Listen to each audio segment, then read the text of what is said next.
Solve simultaneous equations.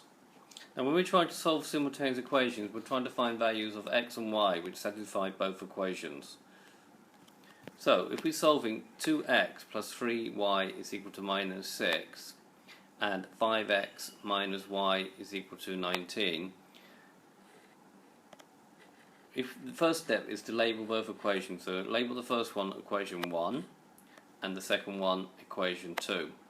Now the idea is to, we're going to use the method of elimination. So the idea is to try and either the x's the same or the y's the same.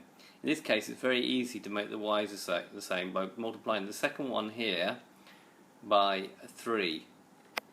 So we write down the first equation by doing nothing to it, and then we multiply every term in the second equation by 3. So we get 15x minus 3y, and 3 times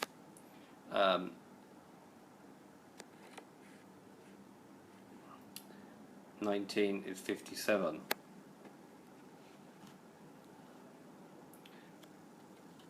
Now, because the signs are different, here all we need to do now is add these two equations together. So we're going to have 2x plus 15x, which gives me 17x, and 3y plus minus 3y gives me nothing. Therefore we have eliminated one of the variables, which is why this is called the method of elimination.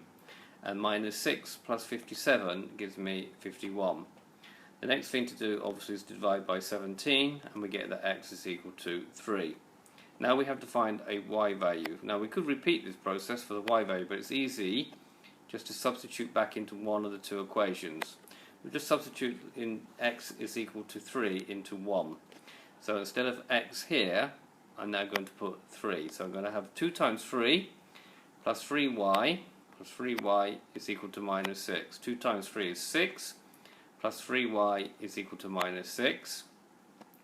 Take the 6 over here, and therefore we're going to have 3y is equal to minus 12. We're going to have that y divided by 3, we're going to have that y is equal to minus 4.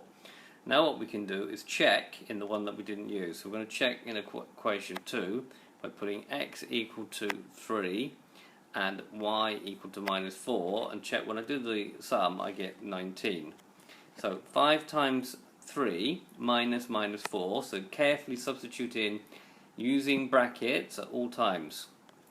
We're going to have 15 minus 4, so 15 plus 4, and we can very easily see that that makes 19. So it agrees with the total here, therefore we know our answers to be correct. So this last bit is just to check to see whether we got the answers correct. And finally we can write down the answers: x is equal to 3, y is equal to minus 4.